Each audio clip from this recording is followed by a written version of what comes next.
Let's look at the, well, actually, first off, what did you guys Google to figure this out? All right. Yeah, Erica. Started with, I don't remember exactly, but something to the effect of CSS selectors every other. Oh, perfect. CSS selectors every other. And what did you find?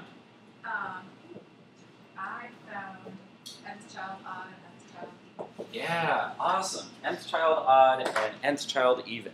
So that is, looking at the solution, American CSS, hibbity hibbity who.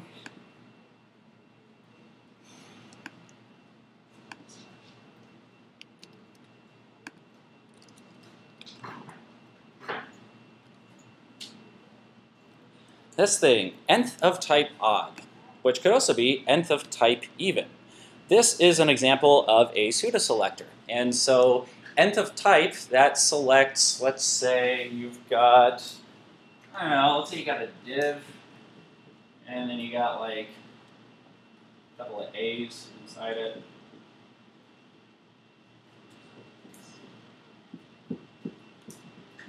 If you do a nth of type odd, it's going to select every anchor, so every A, that is the odd numbered anchor inside its parent. So putting that another way, boy, I know that sounds weird. So it looks, actually an easier one to understand is nth child odd.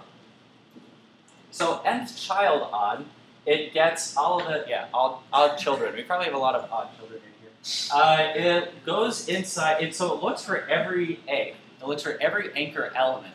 And then it gets every anchor that is an odd numbered child of its parent. That is, in here, it would get the first one. Let me add in another one. It would get the first one and the third one, and if we did nth child even, it would get the second one. If I've got like, I don't know, like, so imagine this is inside here. If I have like a span, and then I put the A inside that, this is no longer a child of the div. It is a child of a span, but if I do nth child even, this one is not going to be selected because it is the first and only one inside its parent, which is a span in this case. So out of all of these anchors right here, the only one that would be selected is this one right here. And to show this in action, let's look at the solution as it shows up on here. This lets us do some really nice things, like you've probably seen those tables where every other row is a slightly different color, or where the odd rows are slightly darker than the even rows. And that's all done with this. Back in the day, we had to do all this stuff with jQuery, or you had to go into your HTML and you had to add a class like darker to every other row that you wanted to be dark. And that was a huge pain in the butt. But now we can do all of this with just these pseudo-selectors that select everything for you, which is like super, super convenient. So let's talk about what pseudo means. It's not pseudo like S-U-D-O, that's pseudo. And what does pseudo mean?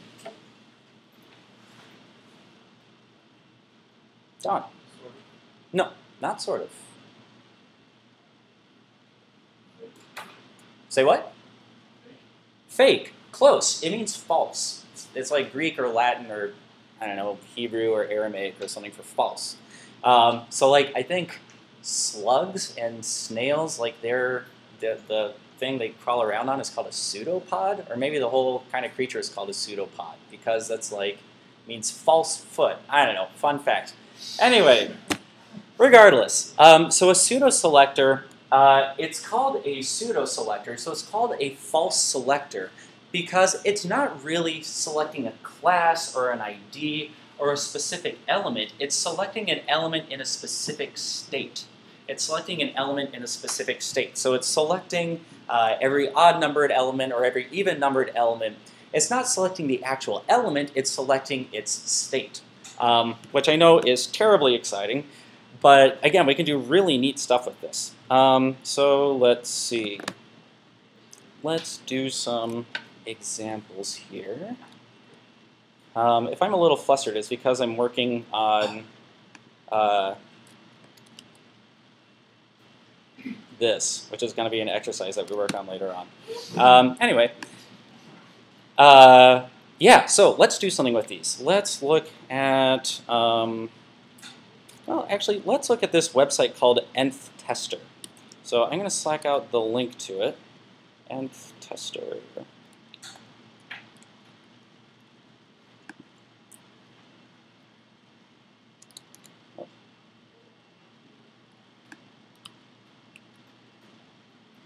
Go ahead and open that up. And you'll get this thing, which shows a whole bunch of the other pseudo classes. So these are only 4 of the pseudo classes, but there are a lot to choose from. And check out what we can do here. If I do li nth child, I don't know, 3, that's going to get every li that is the 3rd child of its parent. So here, this li's parent is this ul here. This li's parent is this li here. And same thing down here. So you can sort of see how that works. If I do 4, that's going to get everyone that is the 4th child of its parent. And I can do even. And so this whole thing is selected because this is all one li right here. We could do odd, and so on and so forth. So that's how I did all of the stripes in this American flag, was I just selected every odd-numbered stripe and made its background color red. Let's see. You can also do some sort of basic math in these. So if I do n, let me do 2n. This is another way of writing even. I don't like that whole thing being highlighted. I'm going to do 3n. Damn it, that whole thing is still highlighted. I don't want that thing to be highlighted. There we go. 4n. So what 4n means is multiply n, which is the number of the current element by 4. So when I say the current element, I mean the web browser is going to start chugging through all of these LIs. And it's going to look at the first one. The first one has a number of 1, right? It's the first element. It has a number of 1. Its n is 1. So the browser is going to multiply 1 by 4. And it's like, oh, I'm actually not supposed to select this one. I'm supposed to select the 4th one. It goes to the second one. This one has an n of 2. 2 times 4 is 8. So it selects the 8th one. And so on and so forth. I spent a lot of time thinking about this before this class started, and my brain started melting. But the important thing is just to remember, if you do 4n, it's going to select every 4th one. If you do 3n, it's going to select every 3rd one. If you do 43n, like I did just now, it's going to select every 43rd one. And I feel like that's pretty easy to remember, just that it's going to select the whichever number followed by n. Questions so far? I have a quick question. Yeah. So when would you use this technique versus like create IDs and classes? That would trade off. So the biggest example is with tables. And like think about a table with a whole bunch of data in it. That's kind of annoying to look at. And so it's nice just sort of visually to make each row have a slightly different background. You could totally do that with classes, but if you decide you want to shift around a table a little bit and you just want every odd one to be slightly darker, then you have to go through and you have to redo every single class, which is really, really annoying.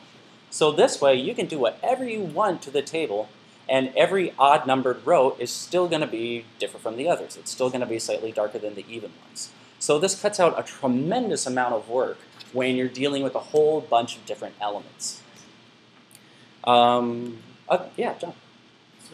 So that syntax of the number n plus another number, that seems really confusing. I don't see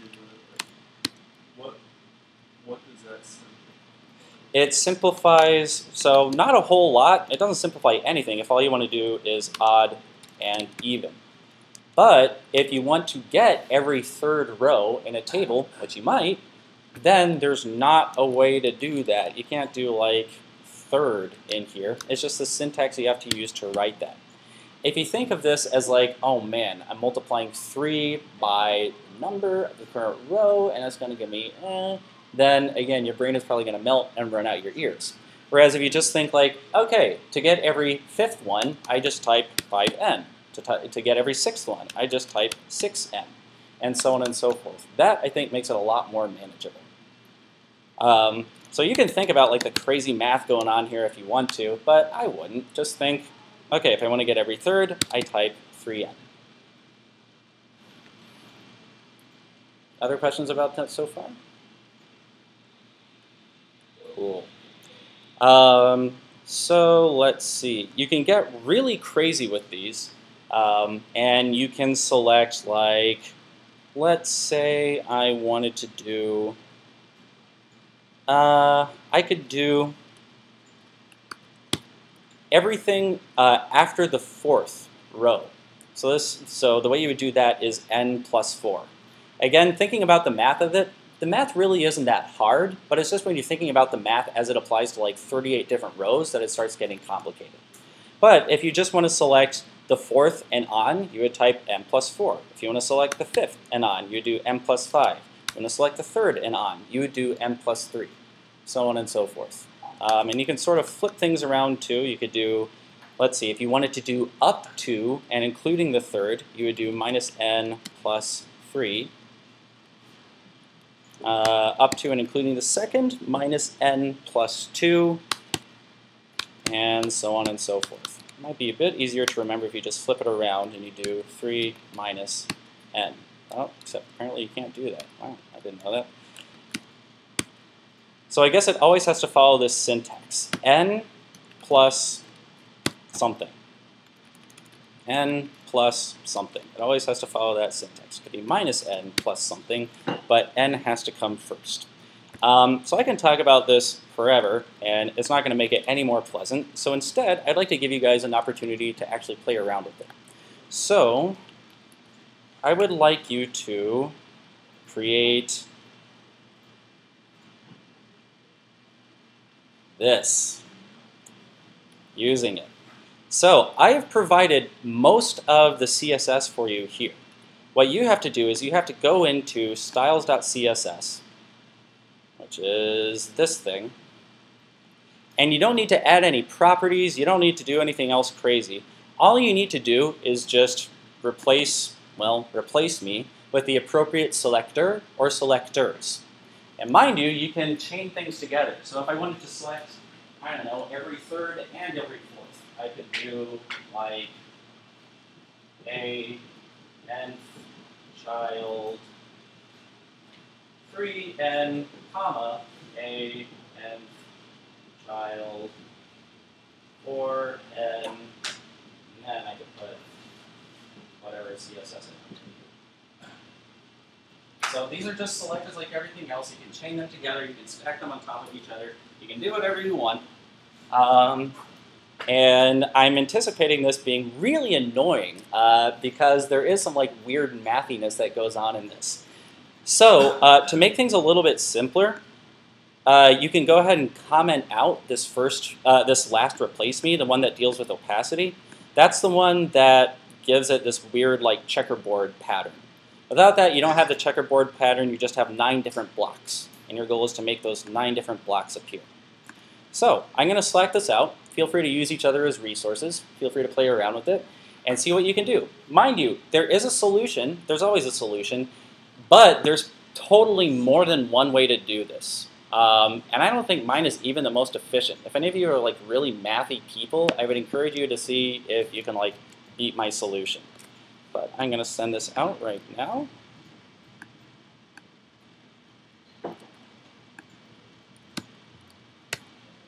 All right, let's see what you can do.